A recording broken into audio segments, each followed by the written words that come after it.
আসসালামু আলাইকুম। এই লার্নিং এর পক্ষ থেকে তোমাদের সবাইকে স্বাগতম। প্রিয় নবম দশম শ্রেণীর শিক্ষার্থীরা, আজকে তোমাদেরকে দেখাবো তোমাদের রসায়ন বিজ্ঞান ষষ্ঠ অধ্যায়ের মৌলিক ধারণা এবং রাসায়নিক গণনা চ্যাপ্টারের বেসিক জিনিসটা। আজকে আমরা বেসিক থেকে শুরু করে তোমাদেরকে এই অধ্যায়ের আস্তে আস্তে করে সবকিছু আমি ধাপে ধাপে শেখাবো, যাতে তুমি এই অধ্যায় থেকে এমসিকিউ আসুক বা তোমাদের সৃজনশীল প্রশ্ন আসুক, যাতে তুমি পারো। তাই এই অধ্যায়ের প্রথম যে জিনিসটা আছে, যেটা তোমাদের প্রথম জানতে হবে, সেটা হচ্ছে মল। মৌলকে মৌল হচ্ছে রাসায়নিক যে পদার্থ আছে সেই পদার্থ পরিমাপের একক। তাহলে আমরা ধরো তুমি এখানে 12টি অক্সিজেন নিলাম, তাহলে কি বলবো? 1 ডজন অক্সিজেন। যদি তুমি 100টি অক্সিজেন নাও, তাহলে সেখানে কি বলা হবে? 100 অক্সিজেন। ঠিক এইভাবে যদি তুমি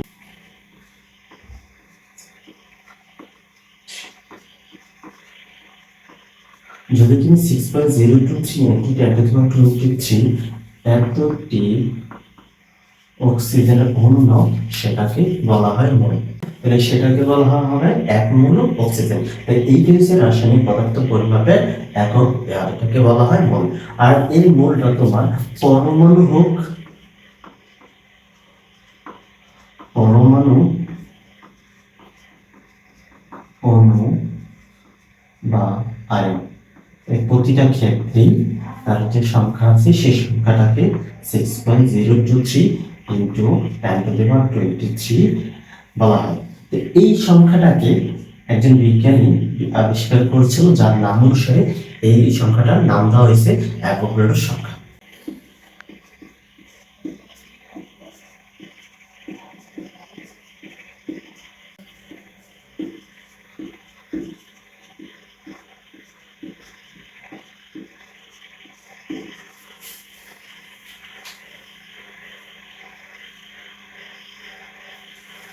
তাইলে এই যে সংখ্যাটা 6.023 ইন্টু 10⁻23, এই সংখ্যাটাকে তুমি পরমাণু বলো, অণু বলো বা আয়ন বলো, যে কোনো ক্ষেত্রে তুমি ব্যবহার করতে পারবা।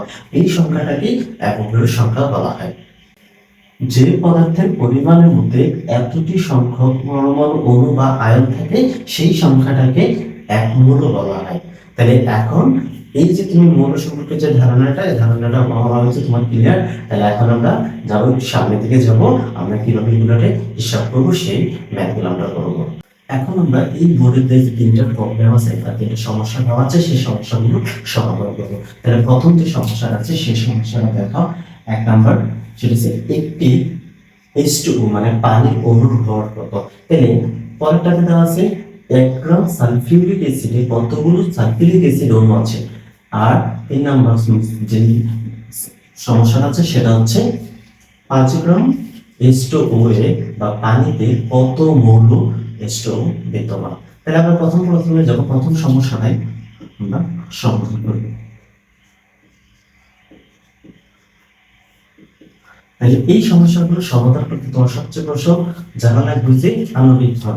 তাহলে আমি প্রথমে H2O এর আণবিক ভরটা বের করব। তাহলে H2O এর আণবিক ভর কত? তাহলে আণবিক ভর বের করে তোমাকে আমি গত ক্লাসে আণবিক ভর বের করে শিখেছি। এখন যদি তুমি কেউ যদি ওই ভিডিওটা দেখে না থাকো, এখানে আমাদের যে লিঙ্কটা দেওয়া আছে এই কার্টুনের মধ্যে, সেখানে তুমি গিয়ে সেই ভিডিওটা দেখে আসতে পারো। তাহলে স্যার আমরা যখন আণবিক ভর বের করবো, আণবিক ভর বের করার আমাদের পারমাণবিক ভর জানতে হবে। তাহলে আমরা হাইড্রোজেনের পারমাণবিক ভর কত? 1। তাহলে এখানে কয়টা হাইড্রোজেন আছে? 2টা। যতটা হাইড্রোজেন থাকবে ততটাতে গুণ করব। তারপরে হাইড্রোজেন শেষ, তারপরে প্লাস চিহ্ন দিব, তারপর আমরা অক্সিজেন। তাহলে অক্সিজেন কত না? অক্সিজেনের পারমাণবিক ভর হচ্ছে 16। তাহলে আমরা টোটালি হিসাব করব 2 আর এখানে হচ্ছে 16। তাহলে 16 দিয়ে হচ্ছে 18 গ্রাম। তাহলে পানির অণুর আণবিক ভর কত? 18 গ্রাম। এবার আসো একটি অণুর ভর কত। আমার এই যে 18 গ্রাম আমার কাছে পানি আছে, এখানে এত ভর হচ্ছে 18 গ্রাম দিচ্ছে, এখানে কয়টা অণু 18 গ্রাম দিচ্ছে। তখন আমরা হিসাব করবো যে আমরা একটা অ্যাভোগাড্রোর সংখ্যাটা দেখছিলাম, সেই অ্যাভোগাড্রোর সংখ্যাটাই এতটি অণু, এতটি ভর হচ্ছে এত গ্রাম। তাহলে এখন আমরা লিখবো 6.023 ইন্টু 10⁻23 এতটি কি বলছে অনুভর, তাহলে এতটি অনুভর হয়েছে 18 গ্রাম। কারণ আমরা জানি অণু হোক, পরমাণু হোক, আয়ন হোক, প্রত্যেকটার মধ্যে এত সংখ্যক পরিমাণ আছে। কারণ এই সংখ্যাটি আমরা প্রথম বলছিলাম অণু আমাদের পদার্থের পরিমাপের একক। এই হচ্ছে মোল। এতটি অনুভর যদি 18 গ্রাম হয়, আমার কয়টা অনুভর বের করতে বলছে? একটা অনুভর। তাই আমরা সুতরাং একটি অনুভর যেহেতু কমে যাবে, তাই আমরা ভাগ করে দেব 6.023 ইন্টু 10⁻23 দ্বারা ভাগ করে। তাহলে 10⁻23 দ্বারা ভাগ করলে কত আসবে? এটা তুমি ক্যালকুলেটর করবা, যেটা আসবে সেটা উত্তর।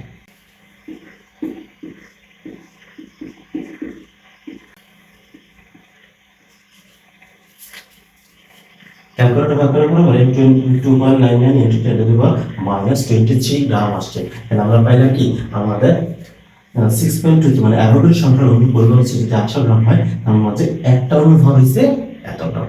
তাই এখন এই যে আমরা দিলাম প্রথম যে প্রবলেমটা, সেই প্রবলেমটা শেষ হলো। এখন আমরা দ্বিতীয় প্রবলেমটা এখানে শুরু করব।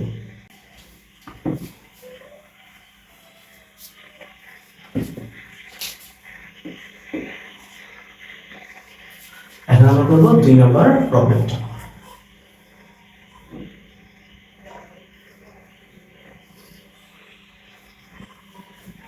তো চলো প্রথম আমরা শুরু করব কি,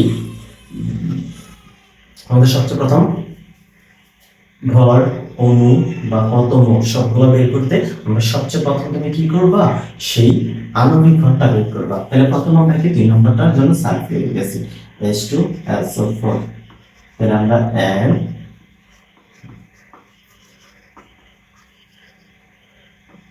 আণবিক সালফিউরিক আণবিক ভর তুমি চাইলে মুখস্থ করতে পারো, চাইলে এভাবে বের করে নিতে পারো। তাহলে আমরা বের করা শিখেছি আগের ক্লাসে। এখন আমরা দেখব হাইড্রোজেনের আণবিক ভর পারমাণবিক ভর হচ্ছে 1 ইনটু হাইড্রোজেনের সাথে কয়টা আমার কাছে 2টা, এর জন্য তুমি কি করবা? 2 দিয়ে গুণ, তারপরে যোগ করবো আর হচ্ছে কি সালফার। সালফার কত নম্বর? 16। তার 16 হচ্ছে 16 দুগুণে 32 নম্বর। তাহলে 16 সালফারের আবার পারমাণবিক ভর হচ্ছে 32।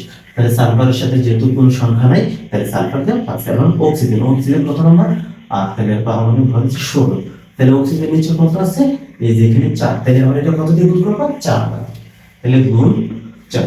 তাহলে টোটাল যদি তুমি যোগ করো 2 32 464, এটা একসাথে গুণ করে যদি যোগ করো তাহলে আসবে 98 গ্রাম। তাহলে সালফিউরিক আণবিক ভর পেয়েছি আমি 98 গ্রাম। এবার আসো 1 গ্রাম সালফিউরিকে কতগুলো H2SO4 অণু আছে? 1 গ্রামে কতটা আছে? তাহলে সালফিউরিক আণবিক ভর আছে আমি 98 গ্রাম। তাহলে 98 গ্রাম আমার বলছে অণু হোক, পরমাণু হোক, আয়ন হোক, যাই হোক, তার মধ্যে অ্যাভোগাড্রো সংখ্যা পরিমাণ কি থাকে? অণু, পরমাণু, আয়ন থাকে। তাহলে আমাদের যেহেতু গ্রামের হিসাব করা আছে, তাই আমরা এখানে বুঝবো 1 গ্রামে কতগুলো আছে। তাহলে আমরা এত গ্রামে কতগুলো আছে অ্যাভোগাড্রো সংখ্যাটা পরিমাণ। তাহলে আমরা এখানে হিসাব করব, এখানে 98 গ্রাম H2SO4 এর অণু আছে। 98 গ্রাম সালফিউরিক অ্যাসিড H2SO4 এর অণু আছে 4A, অণু আছে 6.023 ইনটু 10⁻23 এতটি। তাহলে আমি পেলাম 98 গ্রামে অণু, 98 গ্রাম সালফিউরিক অ্যাসিডে অণু হচ্ছে কয়টা? এতটি। তাহলে 1 গ্রাম কত গ্রামে বের করতে বলছে? আমার এখানে 1 গ্রামে বের করতে বলছে। তাহলে আমি সুতরাং 1 গ্রামে যেহেতু কম থাকবে, তাহলে আমি এটা ভাগ করে দিব। তাহলে আমরা এটা ভাগ করে দিই 6.023 ইনটু 10⁻23 ভাগ 98 এতটি। এটাতে ভাগ করে দিব, ভাগ করে দিলে এটা যা আসবে সেটাই আমার উত্তর।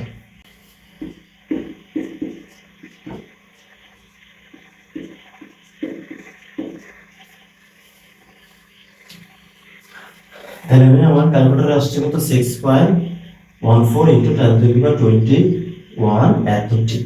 তাহলে আমি আমার দ্বিতীয়টার উত্তর পেয়ে গেছি। কয়টা অণু আছে? এতটি অণু আছে। তাহলে এখন আমরা আমাদের 3 নম্বর যে সলভ প্রবলেমটা আছে সেটা সলভ করব।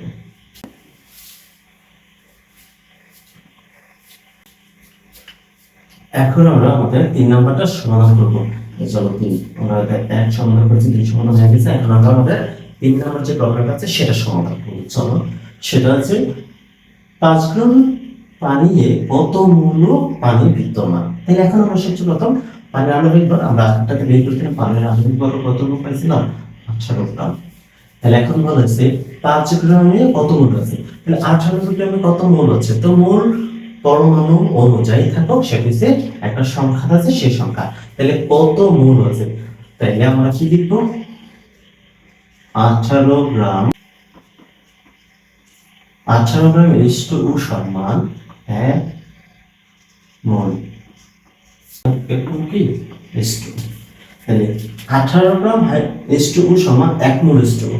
তাহলে আমাদের কয় গ্রাম বের করতে হচ্ছে 5 গ্রাম। তাহলে আমি আগে 1 গ্রাম বের করব, একই নিয়মে 1 গ্রাম H2O সমান কত মোল, 1 গ্রাম যদি কমে যায় তাহলে ভাগ করব, তাহলে 1/18 এত মোল H2O। তাহলে আমরা কত গ্রাম বের করতে হচ্ছে 5 গ্রাম।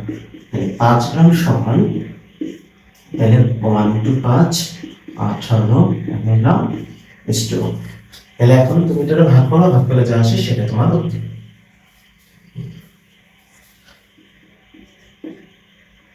তাহলে ভাগ করবা একদম H2O। তাহলে আমরা পেয়ে গেলাম 5 গ্রাম H2O এ কত মোল H2O বিদ্যমান, তাহলে 5 গ্রামের মধ্যে 0.277 ইনটু H2O বিদ্যমান। তাহলে এই হলো আমাদের মোলের যে ষষ্ঠ অধ্যায়টা মোলের ধারণা এবং রাসায়নিক গণনা, সেই গণনার বেসিক এবং কিছু গাণিতিক সমস্যা। তাহলে আমরা আশা করি এইটাতে আর কোনো সমস্যা হবে না। তো যারা ফেসবুকে আমার এই ভিডিওটা দেখবা, যদি তোমাদের ভিডিওতে উপকার হয়ে থাকে তাহলে এটা লাইক এবং শেয়ার, বন্ধুদের সাথে শেয়ার করে দিবা যাতে এটা সবাই দেখতে পারে। এবং যারা ফেসবুক ইউটিউবে দেখবা তারা আমার ইউটিউব চ্যানেলটা যারা নতুন তারা সাবস্ক্রাইব করে পাশে থেকে বেল আইকনটি অন করে দিবা যাতে পরবর্তী কোনো ভিডিও আপলোড করলে তুমি সবার আগে নোটিফিকেশন পেয়ে যাও। ধন্যবাদ সবাইকে, আসসালামু আলাইকুম।